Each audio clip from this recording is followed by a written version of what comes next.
Bismillahirrahmanirrahim. Assalamualaikum warahmatullahi wabarakatuh. Jamaah rahimakumullah. Pripun kabaripun mahrib menika? Alhamdulillah. Semoga kita semua senantiasa mendapatkan nikmat sehat, nikmat semangat, dan nikmat salih. Insyaallah ya. Alhamdulillahirabbil alamin. Alhamdulillahilladzi arsala rasulahu bil huda wa dinil haqq liyudhhirahu 'alad dini kullihi wa kafaa billahi shahida. Asyhadu an la ilaha illallah wa asyhadu anna Muhammadan abduhu wa rasuluh. Allahumma salli wa sallim wa barik ala Muhammad wa ala alihi wa sahbihi ajma'in. Amma ba'd. Qala Allah ta'ala fil Qur'anil Aziz, a'udzu billahi minasyaitonir rajim. Wa ila Thamud akhahum Salihah. Qala ya qaumi ibudullaha ma lakum min ilahin ghairuh wa ansha'akum minal ardi wasta'marakum fiha wastaghfiruh thumma tubu ilaih. Inna rabbi qaribum mujib. Sadaqallahul adzim. Jamaah rahimakumullah, bersyukur kita kepada Allah, kita masih bisa hadir untuk melanjutkan kajian tentang Qasasul Anbiya pada kesempatan kali ini. Dan kali ini kita sampai pada Nabi atau Rasul yang kelima. Adam, Idris, Nuh, Hud, Salih. Yakni Nabi Salih.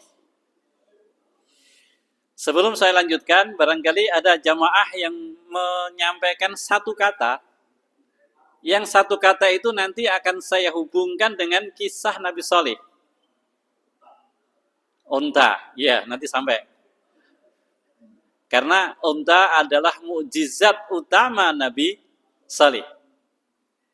Unta yang bagaimana? Ya nanti saya sampaikan. Ada lagi yang lain? Halo, satu kata saja.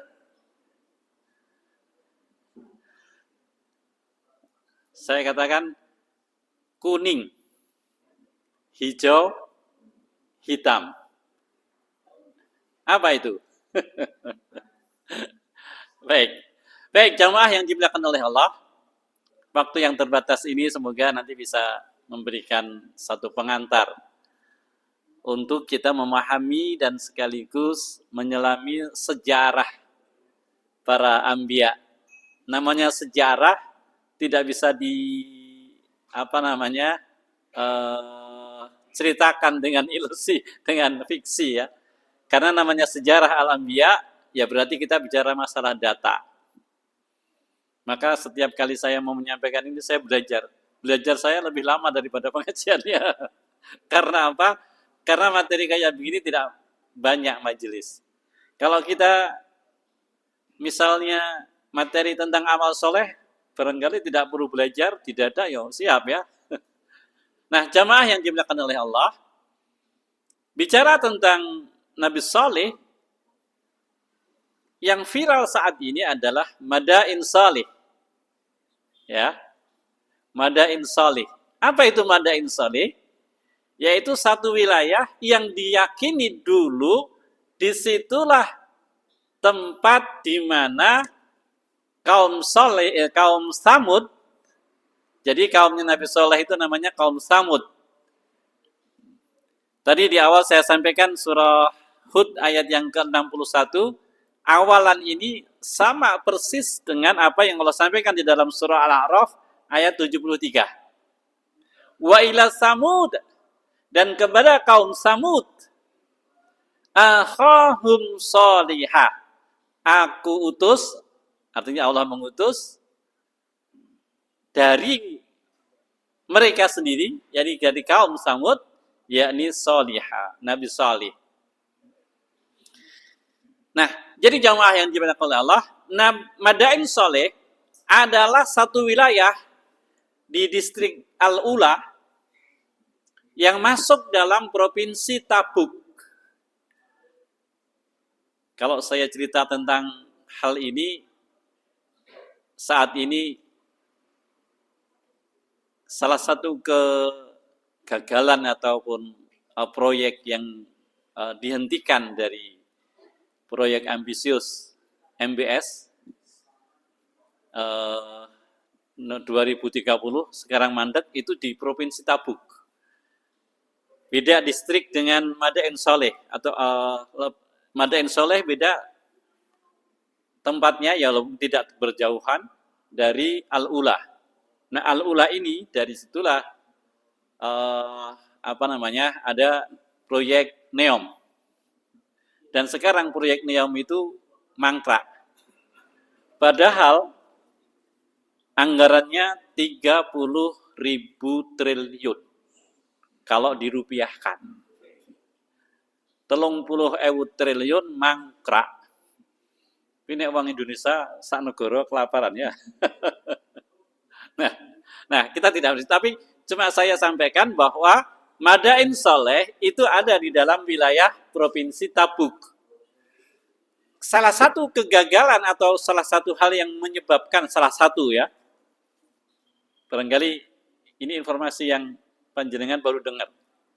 Salah satu yang menyebabkan mangkraknya atau gagalnya proyek NEOM adalah Tufanul Aqsa. Loh, apa hubungan nih? Nanti kita ngobrol di lain waktu. Kenapa? Sehingga menyebabkan Saudi itu benci banget dengan Palestina. Karena salah satunya itu. Yang menyebabkan salah satu ya, bukan satu-satunya. Proyek NEOM itu gagal karena Tufanul Aqsa. Nah, yang berminat untuk mengikuti tentang Tufanul Aqsa ini, silahkan nanti hadir hari Sabtu. Kita mengadakan kajian tentang Palestina di Hotel Said Jaya jam 8. Gratis. Nanti tapi karena itu bentuknya roundtable harus by name. Nanti bisa daftar ke saya. Nah, kembali jamaah yang dimuliakan oleh Allah. Tempat di mana kaum Samud dihancurkan oleh Allah dikenal pula dengan Al-Hijr.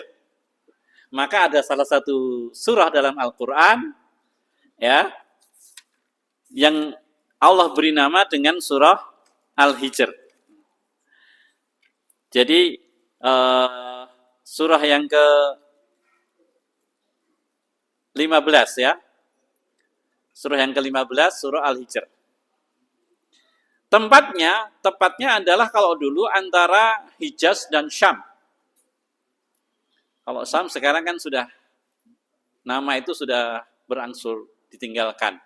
Syam itu Syria, Yordania, Lebanon, dan juga Palestina. Itu adalah negeri Syam.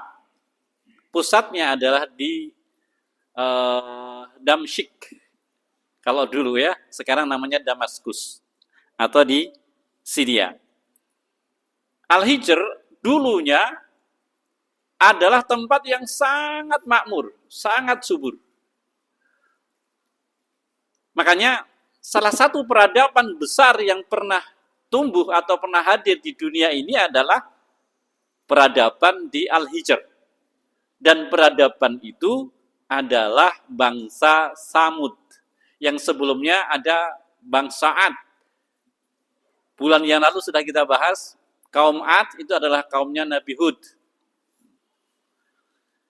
Jamaah yang dimuliakan oleh Allah, kemakmuran itulah yang menyebabkan orang-orang jadi mustakbirin, jadi sombong.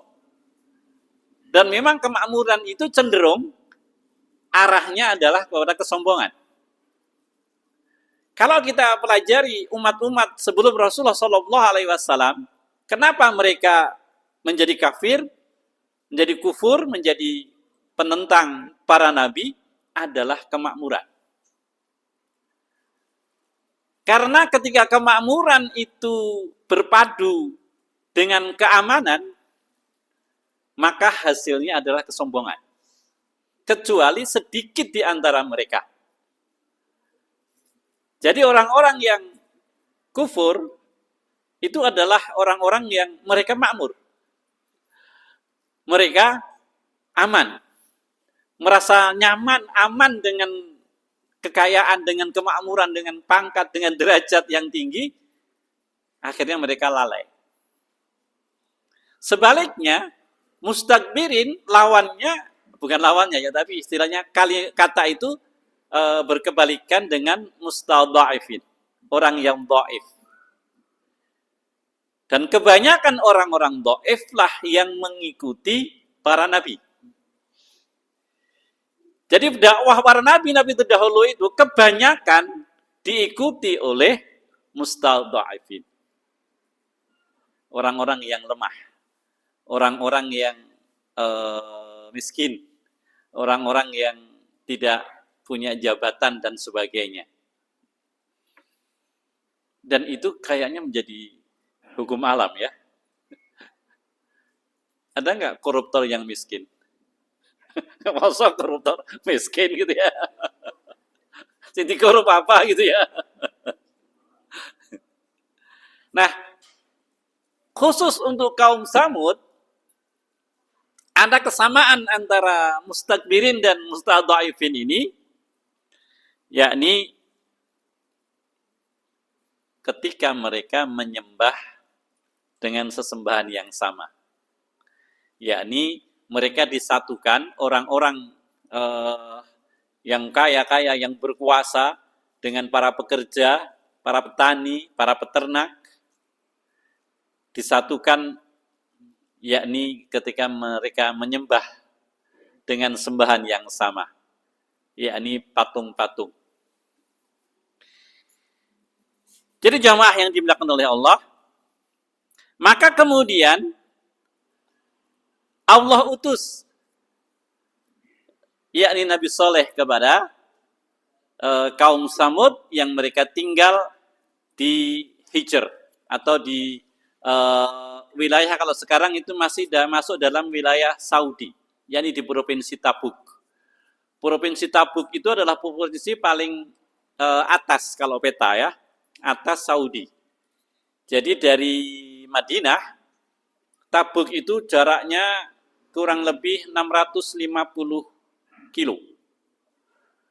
Dan kita mengenal, mendengar, dan mempelajari apa yang disebut dengan Perang Tabuk. Salah satu perang terbesar yang dipimpin langsung oleh Rasulullah SAW pada tahun ke-9 Hijrah, setahun atau 2 tahun sebelum Rasulullah wafat. Rasulullah wafat itu pada tahun ke-11, Rabiul Awal. Dan perjalanan dari Madinah sampai ke Tabuk itu sedemikian panjangnya, sehingga butuh waktu berhari-hari. Secara nasab, Samud yang kemudian Bani Samud ini ya, dia beranak pinak, bercucu dan seterusnya sehingga menjadi sebuah kaum yang besar. Samud ini adalah generasi keempat dari Nabi Nuh. Nabi Nuh memiliki 3 anak, salah satunya adalah Syam. Kemudian dari Syam ini melahirkan Iran. Dan Iran ini memiliki anak yang namanya Asir, dan Asir ini memiliki anak Samud. Dan Samud kemudian dia menguasai satu wilayah yang namanya Hijr, Al-Hijr. Itulah satu wilayah di daerah Provinsi Tabuk, Saudi. Sebagaimana tadi di awal kami sampaikan, satu ayat di dalam surah Hud ayat yang ke-61, kemudian saya bacakan ayat yang ke-62.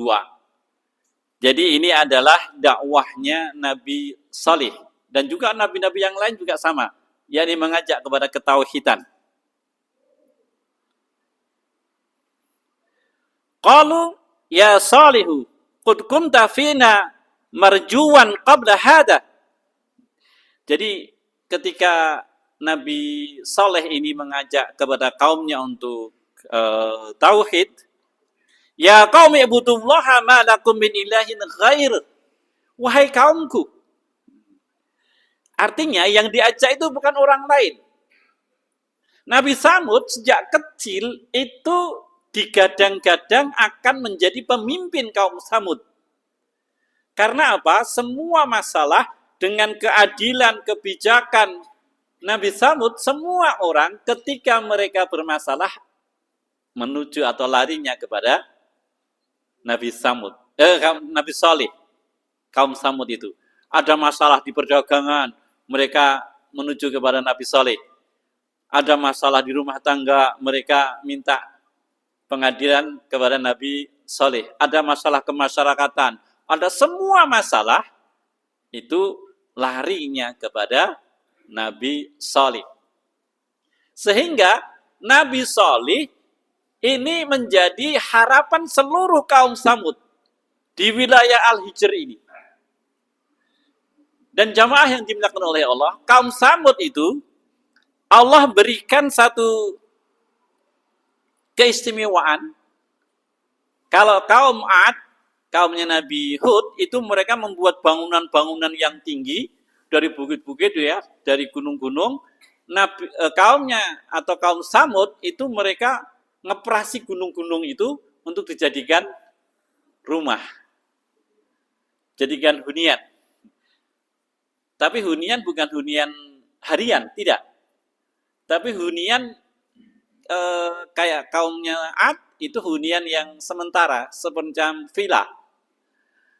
Karena karakternya orang-orang kaum Ad maupun kaum Samud, mereka itu suka di tenda-tenda.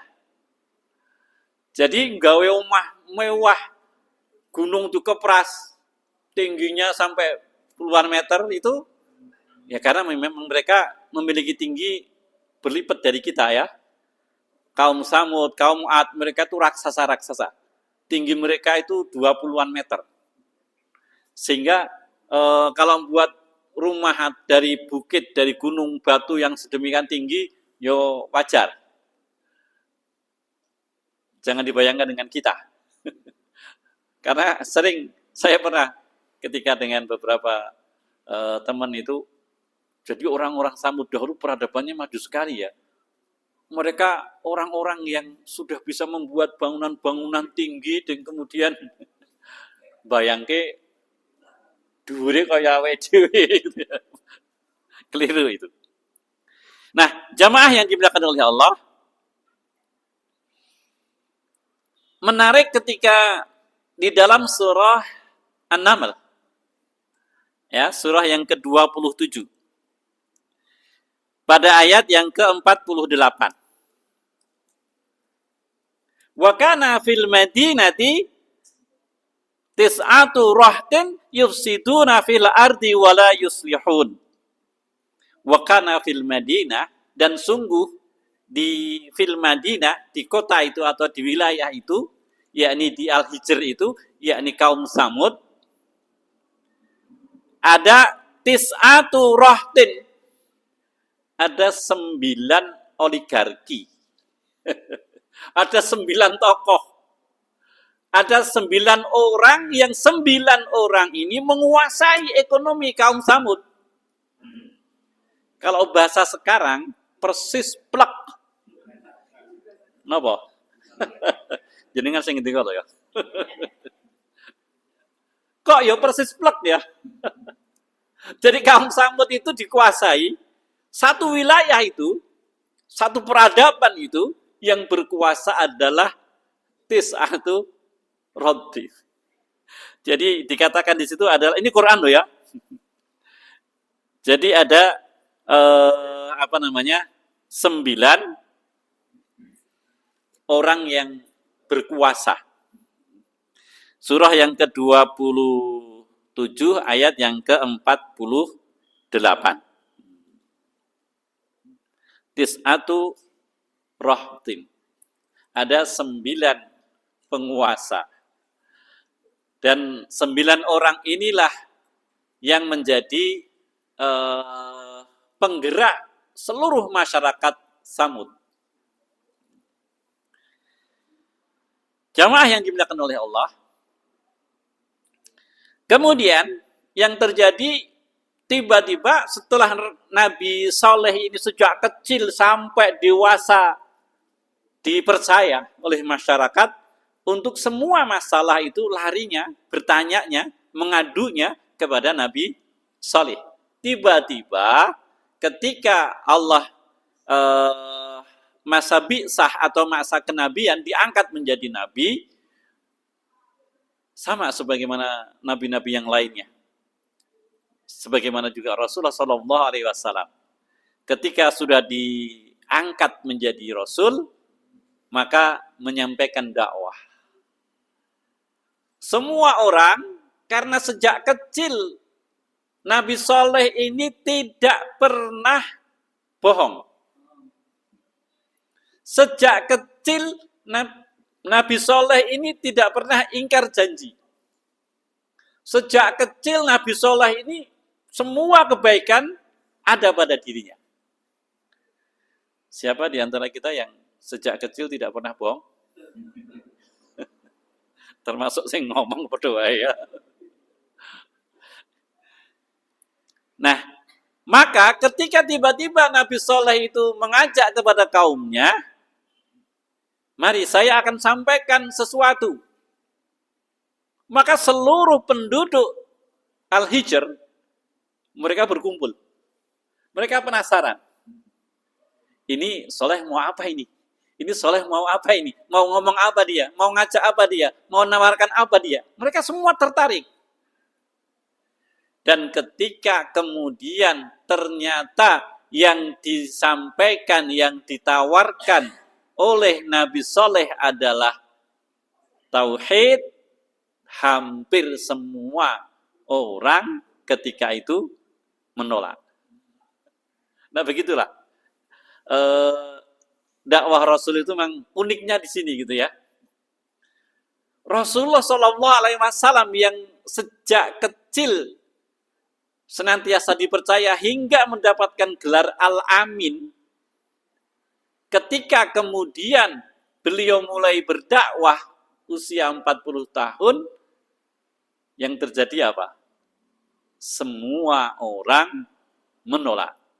Hanya beberapa gelintir saja, dan beberapa gelintir itu hanya orang-orang terdekatnya.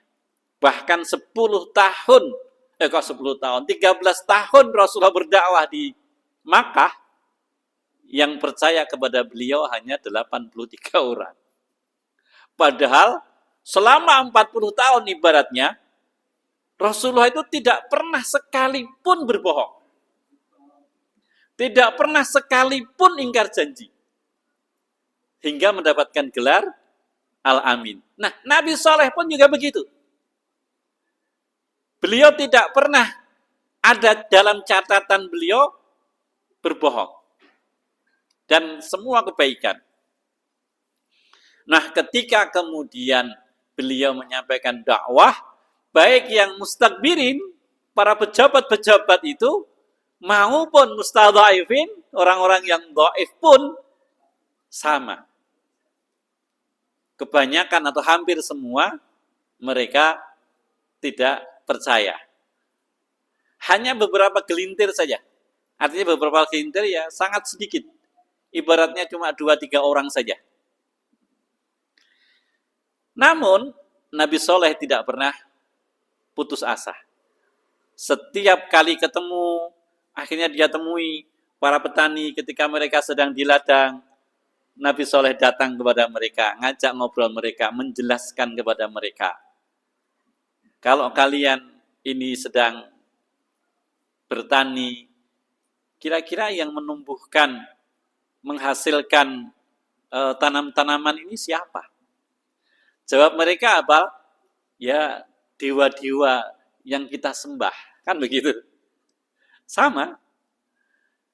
Kalau kemudian kalian ketika menjumpai para pekerja, jadi banyak kaum Samud itu mereka pemahat. Yang dipahat bukan ecek-ecek, yang dipahat itu adalah bukit-bukit batu. Nah, ditemui oleh Nabi Soleh, diajak ngobrol, didakwahi gitu ya. Yang kemudian menjadikan indah, yang menjadikan malam, siang, yang menjadikan ini, itu didakwakan semuanya.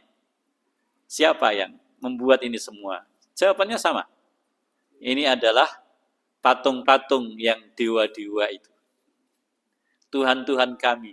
Dan itulah para nenek moyang kami. Sama, semuanya begitu. Namun dakwahnya Nabi Soleh bukan semakin kendor, semakin kenceng bahkan. Nah ini pelajaran juga bagi kita. Kalau kita dakwah, ojo males-malesan ya. Ming sekedar dakwah, kita mampunya dengarkan Arab tokoh pengajian we, rasa-rasen gitu ya. Dakwah kita. Nah jamaah yang dimuliakan oleh Allah, karena semakin gencarnya Nabi Soleh berdakwah, penentangan ke sana kemari dimanapun ada yang menentang, tapi tetap juga ada. Menjada wajadah. Dakwah itu ketika dilakukan, mesti ono hasilnya. Seberapa banyak pun mesti ono hasilnya.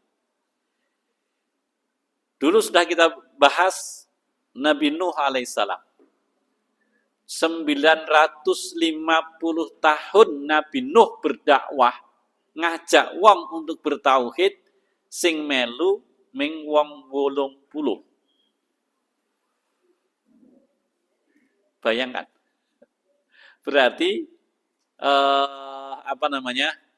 rolas tahun gitu ya. Rolas tahun itu wong siji. Tapi itulah dakwah. Sampai akhirnya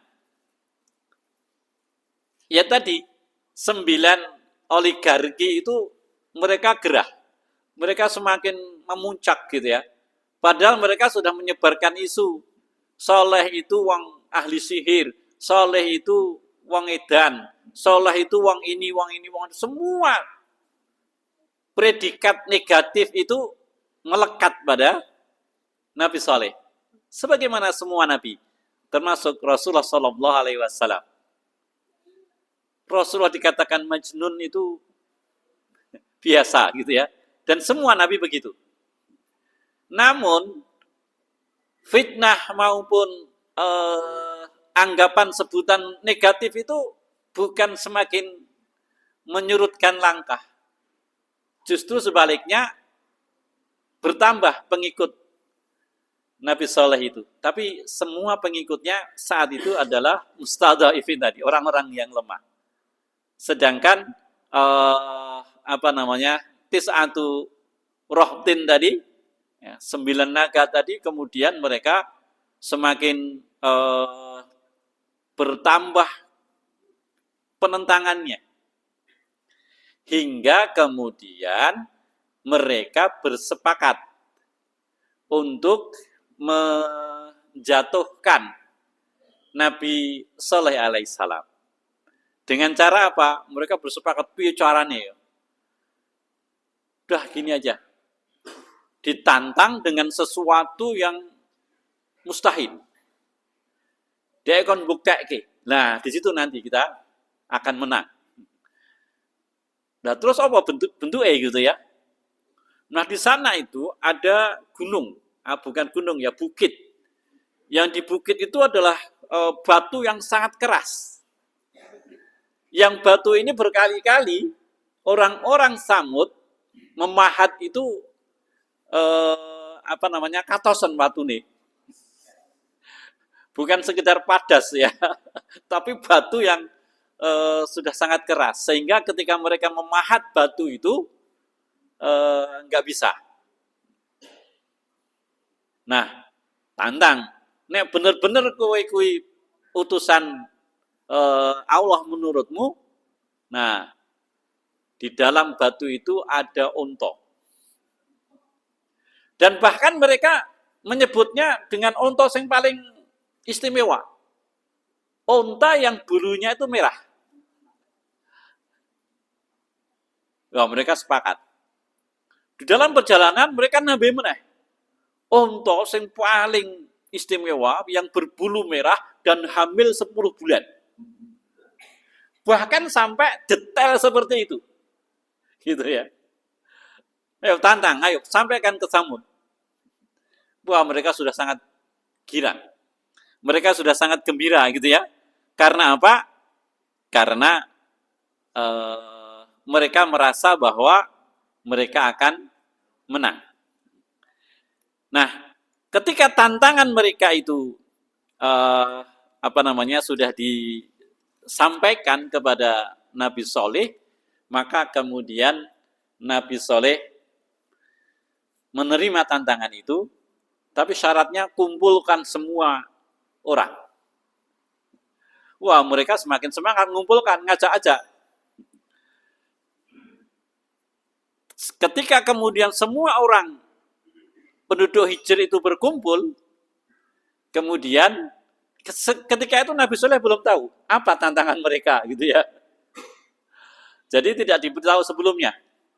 Ketika semua orang berkumpul, kemudian tantangan itu disampaikan kepada Nabi Soleh.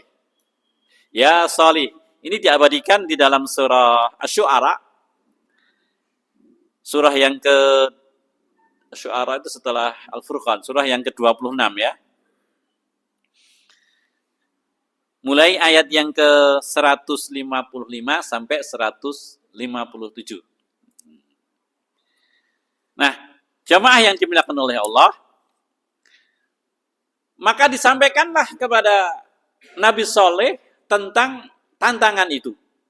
Ya Soleh, kalau engkau benar-benar utusan dari Tuhanmu yang menguasai seluruh alam, yang menguasai semua benda-benda, yang menciptakan bahkan itu semua, maka buktikan bahwa di dalam batu ini, batunya itu besar, ada seekor unta betina yang bulunya itu merah, dan unta itu hamil 10 bulan.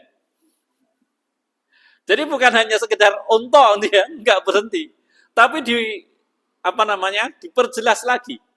Untane betina, bukan jantan.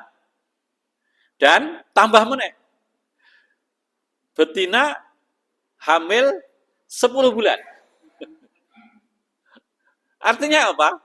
Tantangan itu sedemikian detail gitu ya. Dan kemudian Nabiullah Saleh memohon kepada Allah. Dan kemudian Allah langsung jawab tantangan itu. Maka kemudian Nabi Saleh bertanya kepada semua yang hadir. Kalau benar bahwa di dalam batu ini ada unta merah yang besar. Untanya besar, bukan unta sekedar biasa, tapi unta yang besar. Yang berbulu indah, yakni berbulu merah, dan hamil 10 bulan. Pertanyaan pertama kepada Tis'atu Rohtin tadi, 9 oligarki tadi. Apakah kalian akan beriman dengan Tuhanku? Oh iya, pasti. Karena apa? Mereka yakin, tidak mungkin. Kemudian Nabi Soleh bertanya kepada seluruh khalayak. Kalau seandainya benar di situ ada unta yang dimaksud, apakah kalian semua akan beriman dengan Tuhanku? Iya. Mereka semua menjawab. Maka kemudian Nabi Soleh mendatangi batu itu. Sebelum beliau meletakkan tangannya di batu itu, beliau berbalik lagi. Bertanya lagi kepada para penguasa tadi. Benar orang?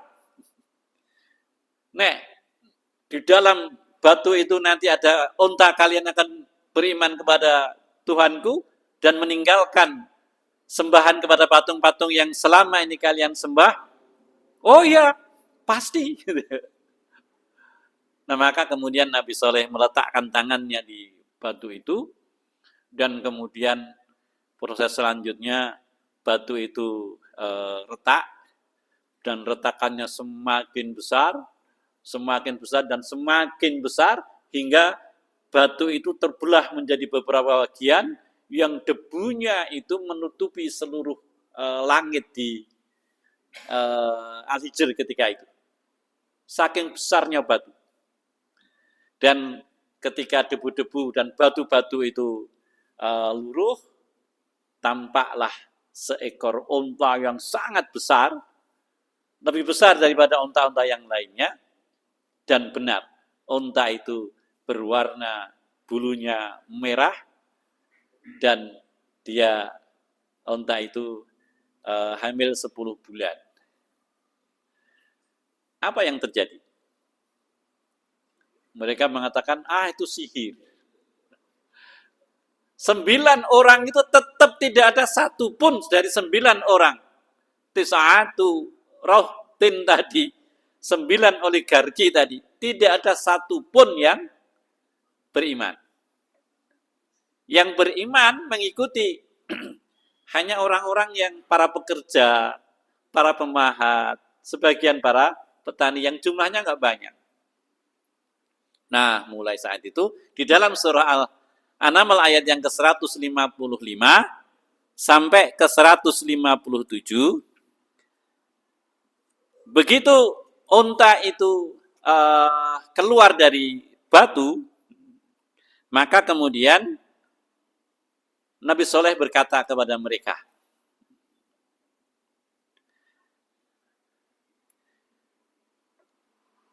qala hadihi naqatul laha sirbun walakum sirbu yaumi ma'lum wala tamassuha. Nah, perintahnya Nabi Soleh menyampaikan kepada mereka, wala tamassuha, jangan kalian sentuh. Ya, aturannya itu. Jadi mereka sama sekali tidak boleh menyentuh. Besoin fayakhudakum adabu yaumi azim. Jadi jamaah yang dimuliakan oleh Allah, onta itu tidak boleh disentuh oleh mereka. Disentuh aja nggak boleh. Dan kemudian ada aturan. Di Al-Hijr itu ada sebuah sumber air atau mata airnya gitu ya, istilahnya wasa atau belik gitu ya. Tahu belik enggak? Umbul ya. Nah, karena ini adalah binatang yang istimewa, satu, mereka tidak boleh menyentuhnya, dan berikan kepada unta ini giliran 1 hari itu unta itu minum di mata air itu. Kemudian hari yang lain itu untuk seluruh penduduk. Maka unta itu ketika gilirannya dia meminum air, maka dia meminum oase ataupun mata air itu hampir kering. Yang mana hasilnya adalah mengeluarkan susu, yang susu itu bisa dinikmati oleh seluruh penduduk Al-Hijr. Mukjizatnya itu. Ya ketika Allah memberikan mukjizat, ya orang ecek-ecek ya. Nah, mukjizatnya apa? 1 onta itu ketika meminum air, maka seluruh air di tempat mata air itu hampir kering. Ibaratnya banyune kuwabeh iso di minum oleh onta itu. Dan hari berikutnya unta itu memberikan susu, yang susu itu bisa diminum oleh seluruh penduduk Al-Hijr. Dan itu berlangsung sekian waktu. Tapi apakah orang-orang kemudian puas? Sama juga. Wong ku yang gitu wis wanyel, wis ora seneng. Apa wae mesti ora beneran. Ya. Wis ini jadi hukum kehidupan ya. Wis apa wae, nek wis atine ora seneng, setiap hari mereka minum susu onta itu gratis. Ya. Tapi tetap juga mereka merasakan susu itu tidak enak. Karena apa? Karena inti kebencian mereka belum tuntas. Nah, jamaah yang dimuliakan oleh Allah, maka kemudian 9 orang itu mereka berkonspirasi. Nah, di dalam konspirasi itu diprovokasi juga. Ada seorang janda yang kaya raya. Secara sembunyi-sembunyi, janda itu menyerahkan dirinya, sopo sing wani, bukan sekedar menyentuh unta, tapi membunuh unta itu. Siapa yang berani, maka imbalannya diriku dan semua hartaku. Ada lagi juragan wanita. Saya punya beberapa anak gadis. Siapa yang membunuh unta itu, maka silakan milih salah satu anak gadisku. Dan dengan imbalan yang sedemikian banyak. Nah, jamaah yang dimuliakan oleh Allah, maka kemudian ada 2 orang dari kaum Tsamud itu, yakni Qudar bin Salib dan juga Musadda bin Muharij, yang tampil aku sanggup. Dan pada akhirnya rencana itu ditunaikan. Ketika mereka pada malam hari sudah mengintai unta itu, maka mengendap-endap mereka mendekati, dan kemudian unta itu ditebas. Sampai unta itu mengeluarkan suara, suara unta jenenge apa? Ngelolong ya. Yang lolongan unta itu terdengar seluruh penduduk Al-Hijr dengan sangat keras. Yang membuat semua penduduk Al-Hijr ketika itu terbangun mendengar suara yang sangat keras lolongan unta itu. Dan kemudian pagi harinya Qudar itu kemudian orang-orang yang suruhannya itu kemudian menyembelih unta itu, dan mereka kemudian bertanya, mana malaikat? Katanya ini untanya Tuhannya, sembahannya Saleh, nyatanya ya padha wae kaya ngene. Maka kemudian mereka mencincang dan kemudian membagi-bagikan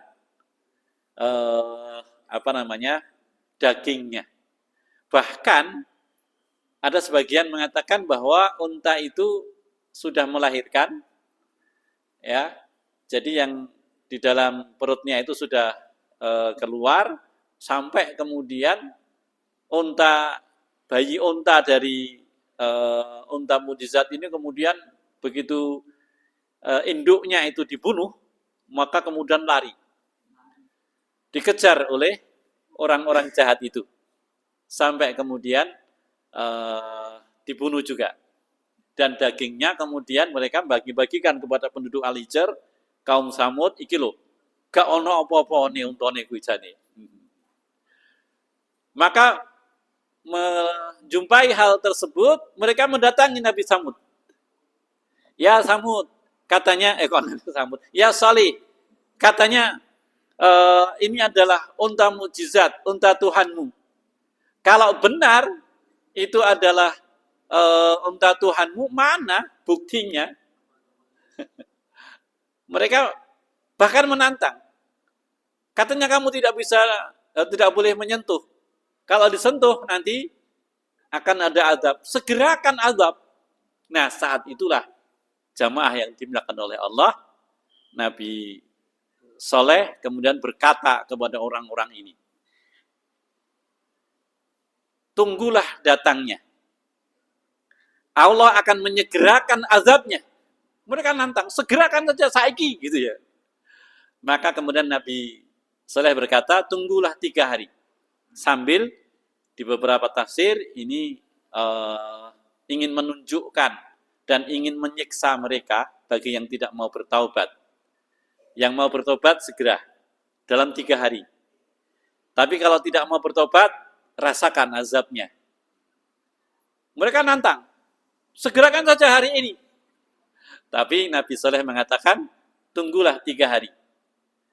Hari pertama, kalau kalian tidak mau bertobat, maka wajah orang-orang yang tidak bertobat akan menjadi kuning. Tadi saya katakan.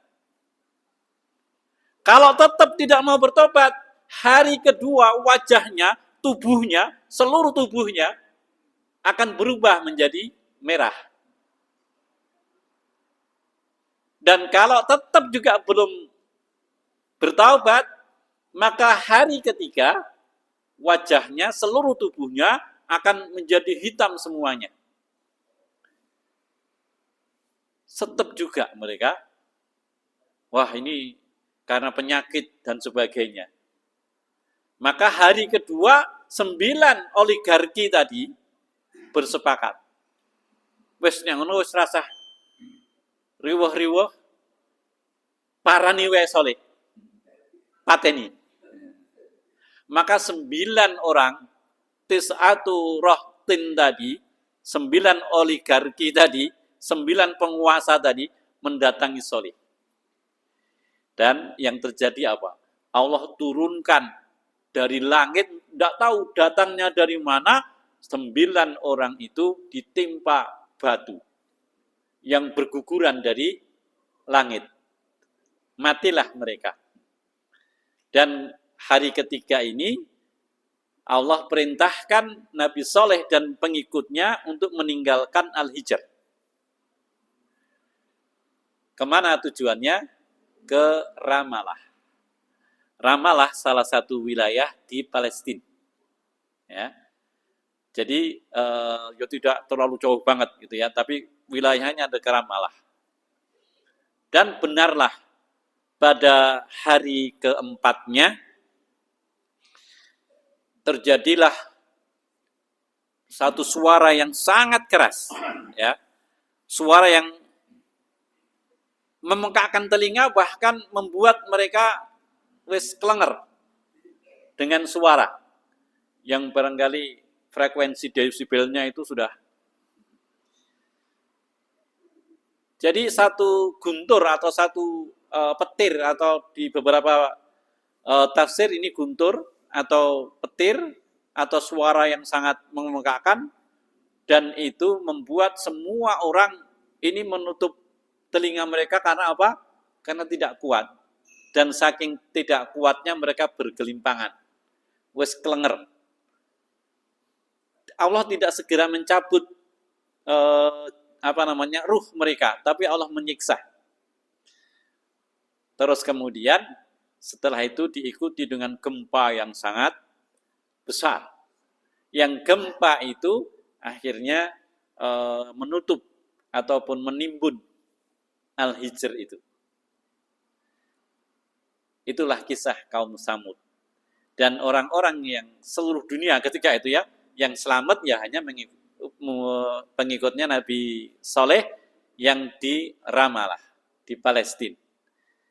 Dan yang terjadi, Rasulullah SAW ketika mau menuju ke perang Tabuk, melewati Madain Saleh ini, Rasulullah kemudian katakan, ketika itu tempat berhenti pasukan Rasulullah ke Tabuk, mereka mengambil air dari oase itu, terus kemudian untuk memasak, ketika Rasulullah tahu, jangan, berikan kepada unta-unta. Jadi ngambil air di situ saja, tidak boleh. Dan Rasulullah mengatakan, kalau kalian melewati tempat ini, maka istilahnya dipercepat. Dan sambil menangis. Karena apa? Karena melihat sejarah bahwa tempat itu adalah tempat yang terkutuk. Demikian jamaah yang dimuliakan oleh Allah. Namun yang terjadi, tempat itu oleh MBS dijadikan wilayah destinasi wisata. Wallahu a'lam bishawab. Demikian sedikit yang bisa kita kupas dari kaum Samud. Semoga ada manfaatnya. Aku qouli hadza astaghfirullahaladzim. Billahi taufiq wal hidayah. kita akhiri dengan doa kafaratul majelis. Subhanakallahumma wa bihamdika asyhadu an la ilaha illa anta astaghfiruka wa atubu ilaik. Alhamdulillah rabbil alamin. Assalamualaikum warahmatullahi wabarakatuh.